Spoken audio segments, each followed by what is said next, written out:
Всем привет, дорогие друзья! Давно не виделись, наверняка вы ужасно по мне соскучились, я по вам тоже. Сегодня тоже развлекательное видео сделаем, пока что-то с обучающими я собираюсь силами. Разберем, в чем преимущество дуэльной номинации исторического средневекового боя и бугуртных номинаций исторического средневекового боя с точки зрения именно их участника, с точки зрения, может быть, начинающего бойца. И в той номинации, это не номинации даже, это просто вот кардинальное различие. Мы там в одном случае деремся 1 на 1, а в другом много на много. Номинации разных масок. 1 на 1 я отношу и дуэльный триатлон, это щит-меч, баклер, меч, полуторный меч, и профбои в тех или иных версиях, может быть, Кубок Донжона, может быть, профбои длинные. Сейчас собираются со следующего года вводить номинацию латных боев, 15 век и старше, тоже 1 на 1. Это дуэли все. Бугуртные номинации – это от 2 человек и более в команде. Двойки, тройки, пятерки, двенашки, тридцатки сейчас, 150 на 150. Вот плюс-минус официальные номинации. Какие-то экспериментальные, как польские двойки, какие-то уже устоявшиеся, как пятерки. Вот. Но тем не менее, когда народу у вас много. Минутка рекламы. Мне тут меч подарили. И за это я скажу, что подарил мне его War Gear Shop. Ну, ссылочка в описании, посмотрите. Вот мечи продают, в принципе, неплохая железяка. Довольно легкий. Я выбрал 5 пунктов, по которым мы будем сравнивать. И первый пункт – зрелищность. Тут на вкус и цвет ничего нельзя сказать наверняка. Наверное, если не вдаваться в детали, то массовые бои зрелищнее.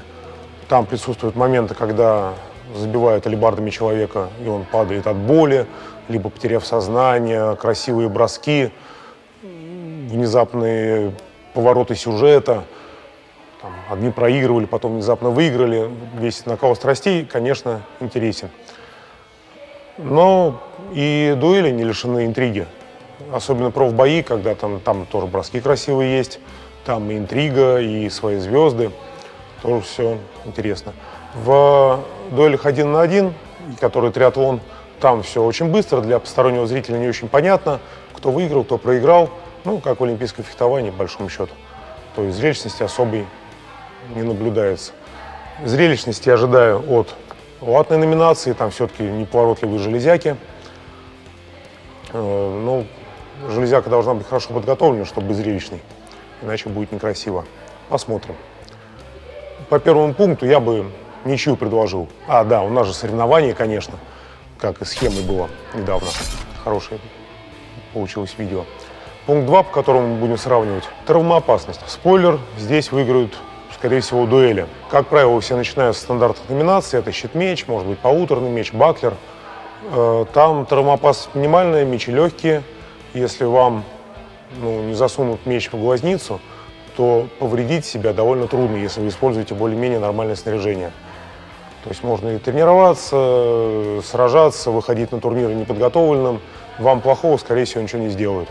Совсем другое дело – массовые номинации.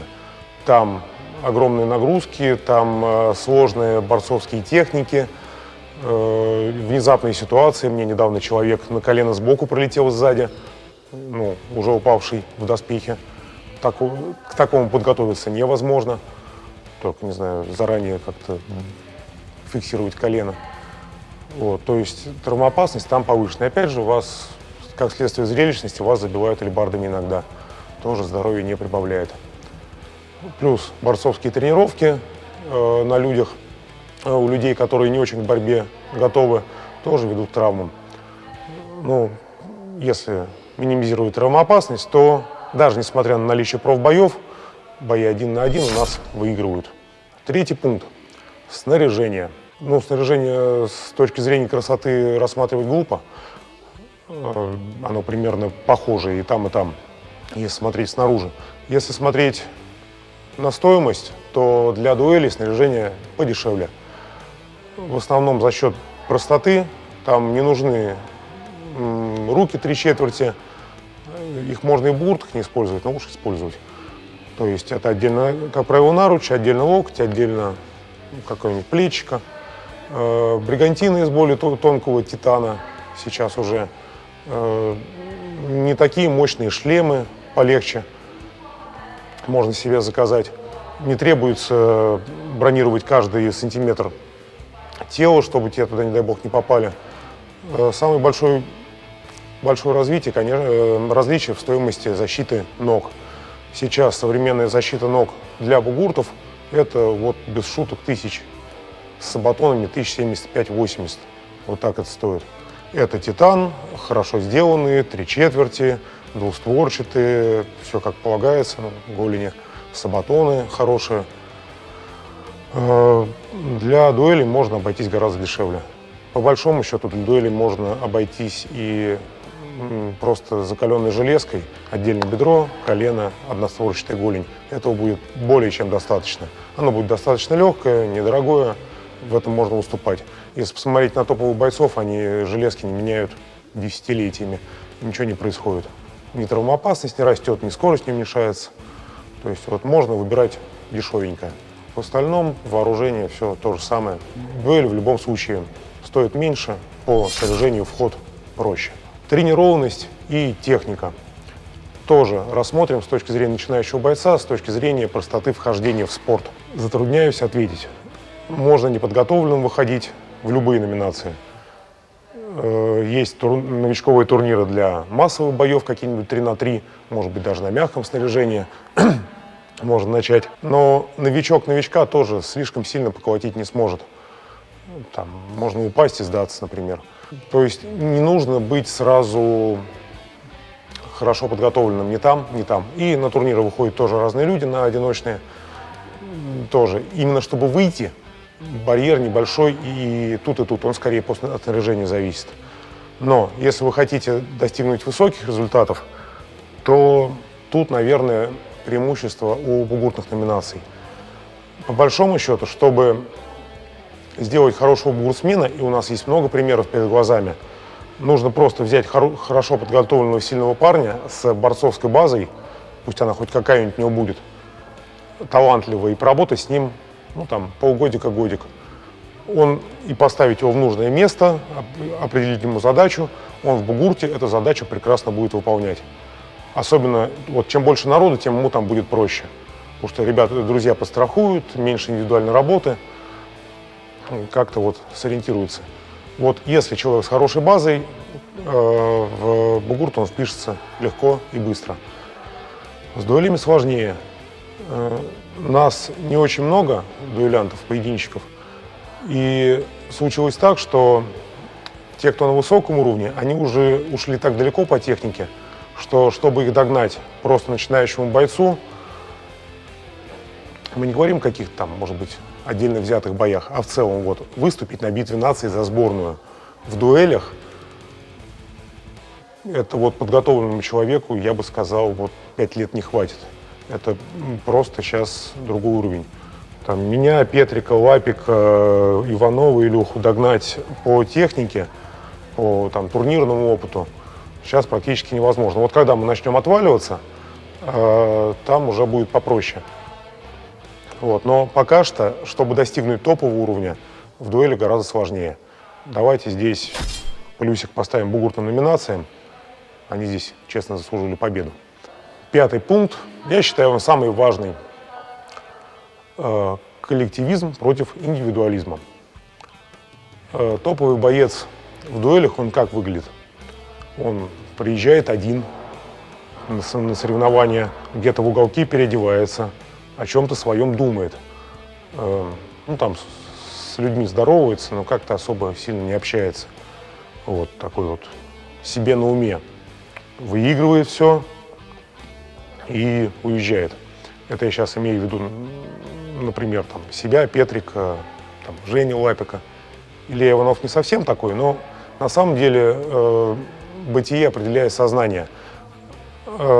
Команды у бойца нету. Он, как правило, приезжает один, либо может с одним-двумя товарищами на турнир. Ему в бою никто не помогает.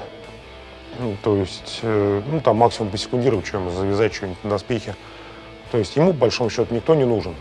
Поэтому он уходит в себя, как правило, не шибко общается с окружающими. У него есть нацеленность на результат. И ему никто не нужен, он не зависит ни от кого. Он может приезжать на соревнования не с командой, например, не со сборной, там, жить отдельно. Это все недопустимо в массовых номинациях, когда ты от коллектива зависишь. Тебе нужно нормально общаться с людьми по команде, как-то дружить с ними, взаимопонимание какое-то иметь. То есть гораздо больше человеческого общения. Тут от склада характера зависит. Кому-то одно нравится больше, кому-то другое. Мне, в принципе, комфортно было, когда я дрался только в одиночках. Много общения с людьми, оно все-таки силу вытягивает, на турнире в том числе. Когда тебе нужно поговорить с одним, поговорить с другим, решить проблему третьего, особенно если ты капитан, это очень-очень отвлекает от главного, от результата соревновательного. Когда ты один, ты можешь от всех оградиться, просто выходить на свой бой и классно себя чувствовать. Тут кому что нравится, у кого какой характер, кому чего подойдет. Давайте скажем еще о плюсах и минусах того или иного. В коллективизме, когда ты в бугуртных номинациях, все-таки чувство команды – это очень ценно. То есть, когда вы коллективом тренировались, собирались, преодолевали травмы, разочарования, что-то там, кризисы какие-то в команде, и выиграли что-нибудь для себя большое, или там какой-то важный бой, даже какие-то соревнования, да просто хорошо выступили, а потом, не знаю, пошли пиво вместе выпили. Вот в этом есть большая ценность. Все-таки человек – существо коллективное. И другая радость у того, кто одиночка. Вся слава, если он выиграл там, битву наций, например, или что-нибудь, большой турнир, вся слава достается только ему. Все призовые достаются только ему. И славы этой получается больше. Ну, то есть, понятно, чемпионы по триатлону все равно знают.